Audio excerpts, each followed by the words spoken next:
Maybelle was a rescued bobcat brought to a sanctuary for a peaceful life. But from her very first night, she cried nonstop. The caretakers tried everything to soothe her. Fresh meat, hiding places, soft bedding, calm voices, even leaving a dim light on so she wouldn't feel alone. But nothing helped. A full veterinary exam showed she was perfectly healthy. No injuries, no infection. Yet her cries only grew more desperate, focused, almost purposeful. She paced along the fence line again and again, ignoring other rescued bobcats and animals, staring toward the distant tree line as if calling for someone specific. Caretaker Elias Thorne was the only one who seemed able to figure out why. But desperate for answers, Elias went back to the property she'd been rescued from, where he learned the shocking truth that will leave you breathless. Before we start, hit the like button and make sure to subscribe if you haven't, and hit that notification bell so that you won't miss any new stories. The early morning sun over the Blue Ridge Mountains usually brought a sense of serenity to the Golden Oak Wildlife Sanctuary.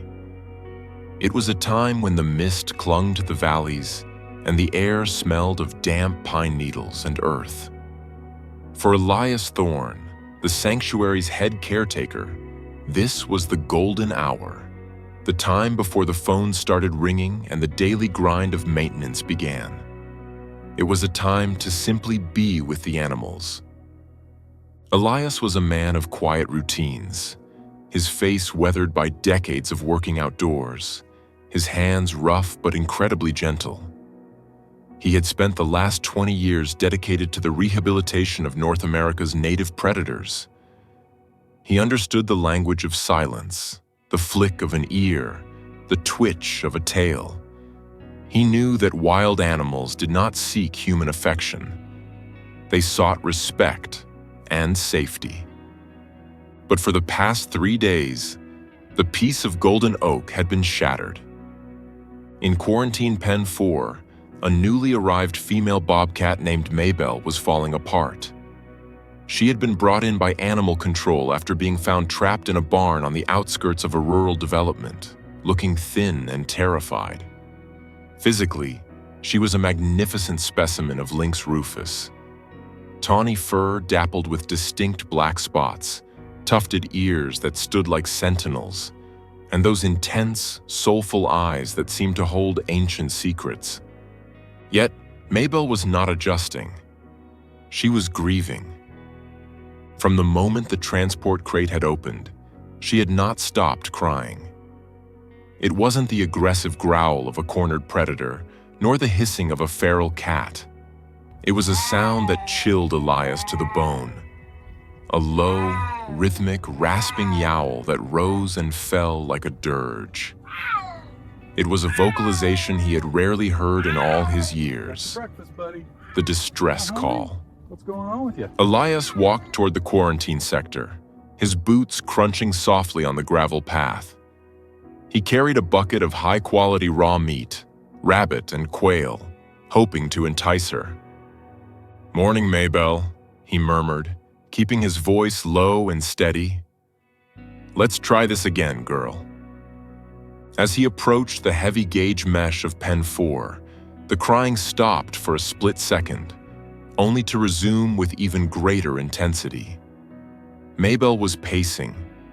She didn't walk. She marched, back and forth along the southern fence line, her paws hitting the same spots in the dirt until she had worn a groove into the earth. She didn't look at Elias. She didn't look at the food.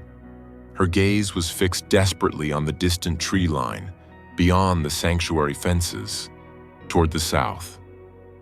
"Come on, Mama," Elias whispered, his heart aching. "You're safe here. Nobody's gonna hurt you." He slid the food through the feeding chute, but Maybelle didn't even flinch. She continued her patrol, pausing only to let out that heart-wrenching cry. It was a sound of absolute desolation, a signal sent into the void, waiting for an answer that never came. Later that morning, Dr. Sarah Miller, the sanctuary's veterinarian, met Elias by the enclosure. She was a younger woman, brilliant and pragmatic, but even she looked worn down by the constant noise. "I've run the blood panel twice, Elias," she said, looking at the clipboard with a frown. "Everything is normal. No infections, no internal injuries, no dental issues. Her hydration is slipping because she's refusing to drink enough, but physically, she is a healthy, prime-age female." "It's not physical, Sarah," Elias said, watching the Bobcat pace. "Look at her eyes. She's looking for something. I've seen stressed animals before. I've seen fear. This isn't fear, this is loss." "Maybe she had a mate?" Sarah suggested, though she knew bobcats were solitary animals, coming together only briefly to breed. "No." Elias shook his head slowly. "That's not a mate call. That's a location call. She's trying to guide someone to her. Or she's trying to get back to someone." The realization hit him with the weight of a stone. He watched her posture, the way her belly hung slightly loose, the specific distension of her teats.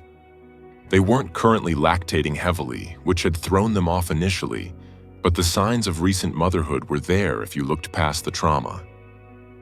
"She's a mother," Elias said, the words tasting like ash in his mouth. "She has kittens out there. We missed it because she's dried up from the stress and starvation, but she's got babies." "If she has kittens in the wild," Sarah said gently, "and she's been here for 3 days. Elias, they wouldn't survive. Not at that age, without warmth or food." "I know," Elias said, closing his eyes. "But she doesn't know that. She's calling them." The thought of the bobcat pacing the fence, crying out to ghosts in the forest, was unbearable. But something nagged at Elias.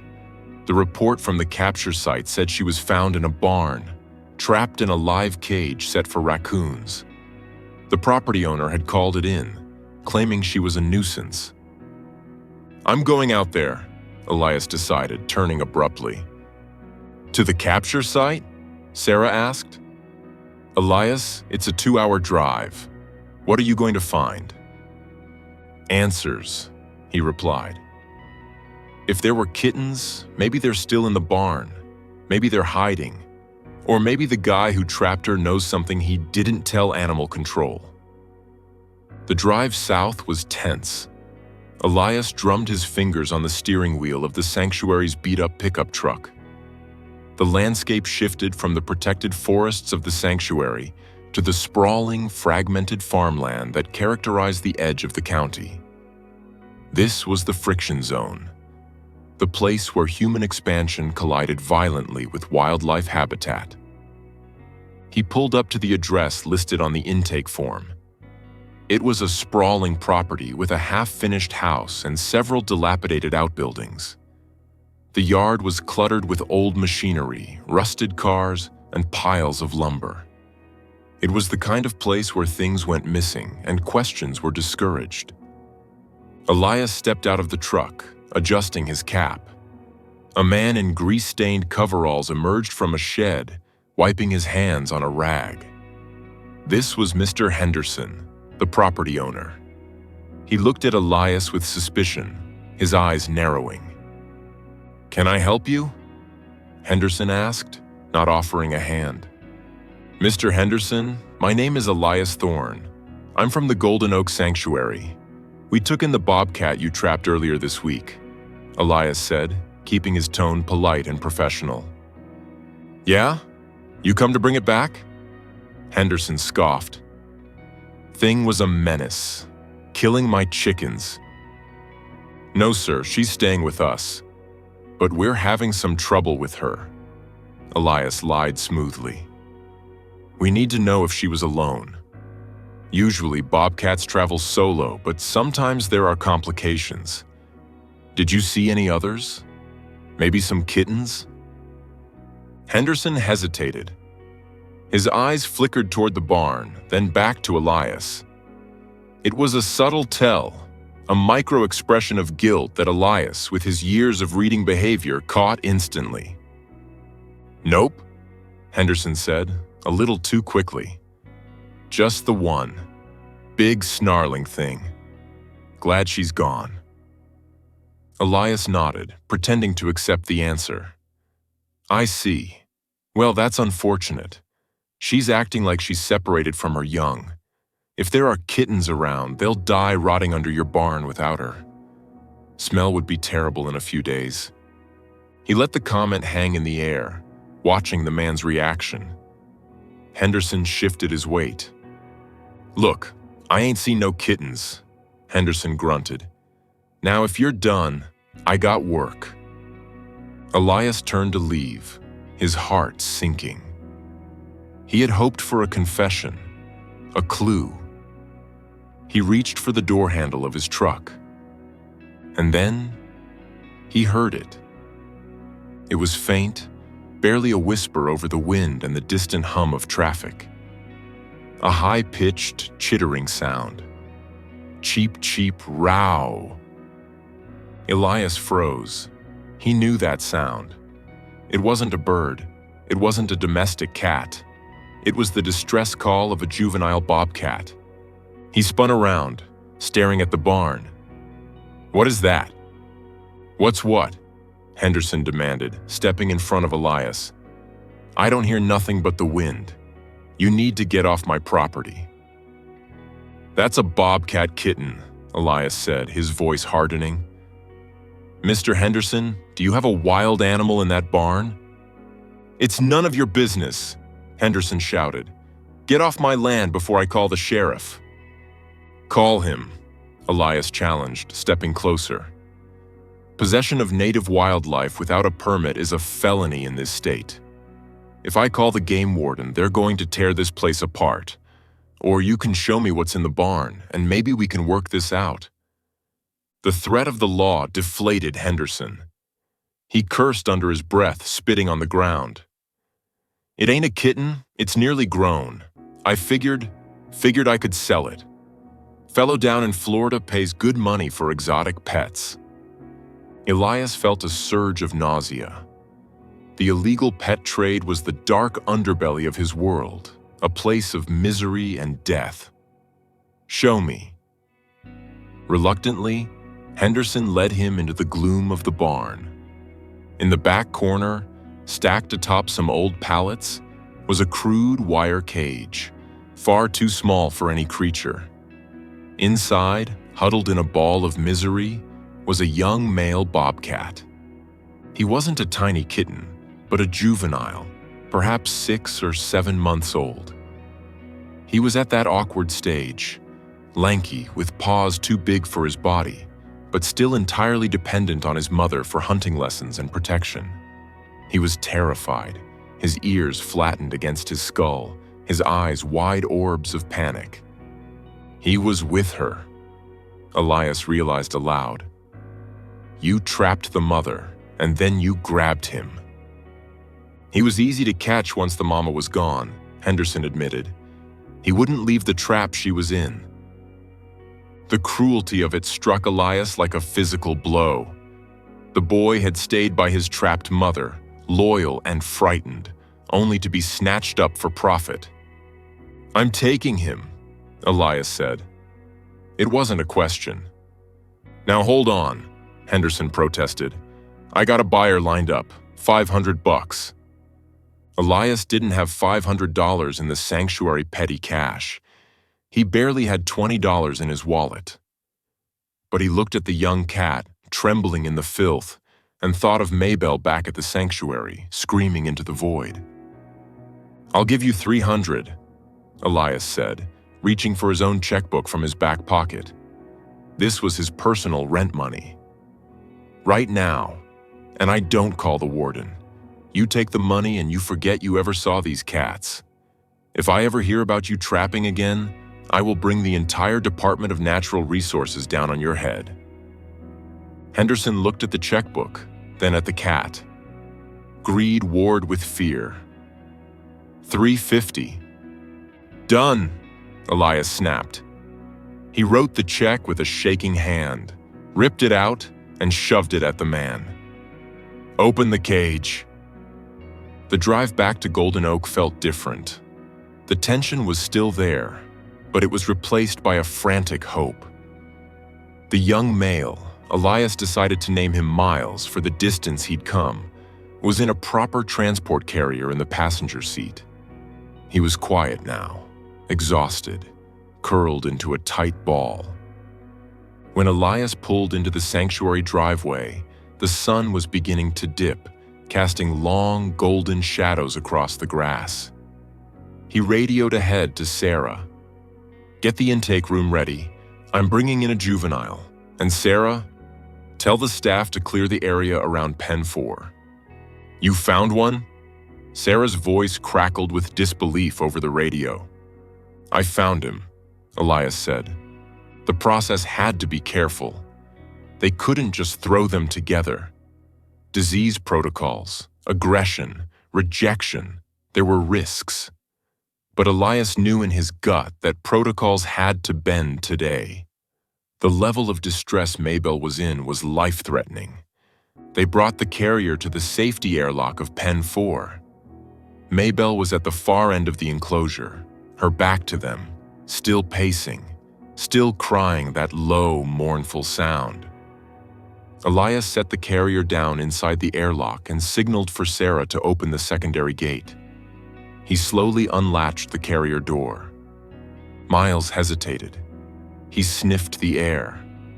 The scent of the sanctuary, pine, earth, and something familiar. Maybelle stopped pacing. She froze mid-step. Her ears swiveled backward. She had heard the carrier click. She turned, her golden eyes locking onto the small form emerging from the box. Miles let out a soft, tentative chirp.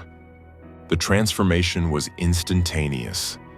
The grieving, rasping creature vanished. Maybelle let out a sound that Elias had never heard before. A sharp, joyful bark that transitioned into a high-pitched trill. She rushed the fence, hitting the mesh with a thud, not in aggression, but in desperate desire to be close. "Let him in," Elias whispered. Sarah pulled the release cable for the inner door. Miles didn't walk, he scrambled. He bolted across the enclosure. Maybelle met him halfway. What happened next brought tears to the eyes of everyone watching. There was no hesitation, no sniffing for recognition. Maybelle collapsed onto her side, exposing her belly, and Miles threw himself into her fur. She wrapped her front paws around him, pulling him tight against her chest, burying her face in his neck. She licked him frantically, his ears, his face, his paws, grooming away the scent of the barn, the fear, and the humans.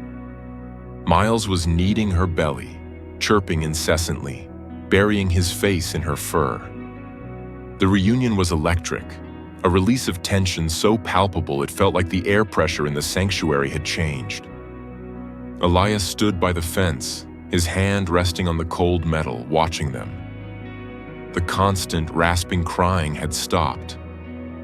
The silence that fell over the sanctuary wasn't empty anymore. It was full. It was peaceful. "She wasn't sick," Sarah whispered, wiping her eyes. "She was heartbroken." "They remember," Elias said softly. "People think animals are just instinct, but they remember family." For the next few weeks, the change in Maybelle was miraculous. She began to eat ravenously. Her coat regained its luster, turning from a dull, dusty brown to a rich, gold-flecked pelt. She and Miles were inseparable. They slept in a pile of fur, limbs tangled together. Miles, safe under his mother's watch, began to play, batting at leaves and stalking beetles with the clumsiness of a teenager. But the surprises weren't over. About a month after the reunion, Elias noticed Maybelle was gaining weight rapidly. Her appetite was insatiable. She was becoming fiercely protective of the den box they had built, lining it with straw and fur. "Sarah," Elias said one afternoon, watching Maybelle chase Miles away from the den entrance with a warning growl. "I think we need to do another ultrasound. I think we missed something." They managed to lure Maybelle into the squeeze cage for a quick, stress-free scan. Dr. Sarah applied the gel to Maybelle's rounded belly. The screen flickered to life. There, in the grainy black and white, were heartbeats. Not one, not two. "My God," Sarah breathed. 1, 2, 3, 4. "Elias, there are 5 of them." Elias stared at the screen, stunned. Maybelle had been pregnant when she was trapped. Her desperate cries hadn't just been for the son she had lost. They were for the future she was carrying. She had been fighting for her entire dynasty. The stress of captivity and the loss of Miles could have caused her to miscarry, but she had held on. She had waited. "She's a fighter," Elias said, a smile breaking across his face. Spring arrived at the Golden Oak Sanctuary in a riot of wildflowers and green shoots. The air turned warm and sweet. In the large forested enclosure that was now their permanent home, the cycle of life continued. On a Tuesday morning, under the shelter of a hollow log, Maybelle gave birth to 5 healthy, squirming bobcat kittens. They were tiny, blind balls of spotted fur, mewling softly for their mother.